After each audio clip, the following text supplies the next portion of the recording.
Hi guys, I'm Bob Chapman. And I'm Tracy Fry, and today we're here with you with another edition of Talking Tech. And today we're talking tech with Jyramie Gordon.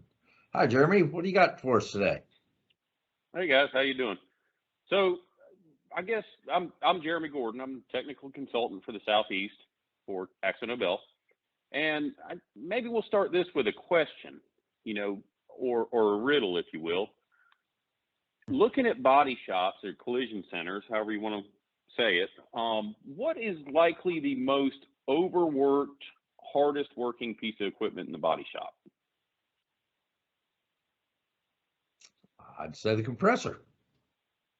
It's Or the definitely booth. air compressor. You're right. That's exactly where I was going.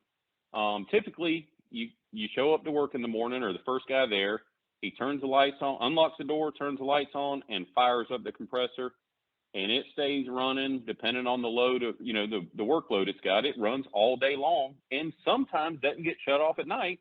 And if we talk about your typical shop, maybe there's some air leaks, and it's running more than it should be running. Okay. Yep. But maintenance wise, how often is that thing looked at? Does it get serviced?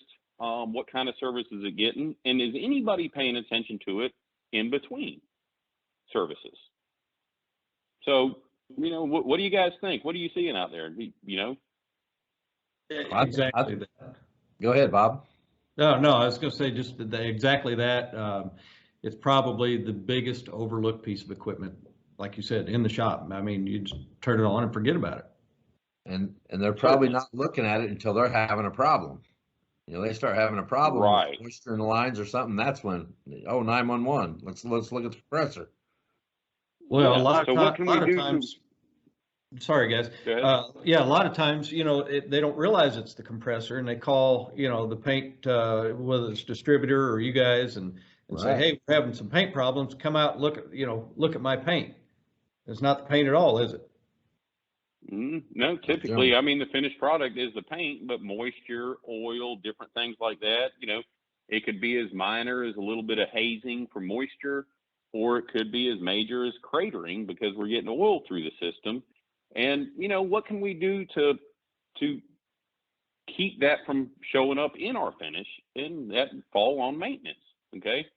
An air compressor is just like your car. It's got oil in it. It's got pistons and valves, unless it's a screw drive. But either way, there's friction and oil and heat and different things like this that create moisture and loss of oil and things like that. If we run a car out of oil, we run the risk of damaging the vehicle. Air compressor is the same thing. So get that thing on a maintenance schedule at a minimum. So you have a quality air compressor company that's local to you come in and service the thing, or you could service it yourself if you've got the skills and the ability to get your filters and oils and things like that. Mm-hmm. And in between that, so let's say, there's no written rule on it, but we have a compressor come by once a month. Is that good enough? Well, it's better than what we're doing. But as a painter or a body tech or a manager or maybe the porter, once a week or so, go out there, check the oil, make sure it's got oil in it. What if it doesn't have oil in it? Well, or maybe it's low on oil. Where's that oil going? Well, it's probably going into your airlines or into your air tank. So that's a good indicator. Your refrigerated dryer, go touch the hoses going in and out of the refrigerated dryer. There should be a dramatic difference between the two. If there's not a dramatic difference, that means your refrigerated dryer is not working or it's clogged up. Maybe it's running, maybe the light's on, but the fins in the condenser are clogged up and it's not transferring air through, cooling it off. The other thing, a couple other things you could do is just simply open some valves. Walk through the shop, open up some dump valves, and see if we're getting an excessive amount of oil and water. Or, just like I said in the beginning of the session here, we tend to have leaks around the shop here and there. If you've got leaks around the shop, go look at the leaks. Do we have oil and water spitting and fogging and everything else? Just a few things to think about. Service plan and just periodic visual check. It's good information, Jyramie. I appreciate you being on with us. As always, guys, I want to thank you for watching. Thanks for choosing AkzoNobel. Be sure to follow us on social media.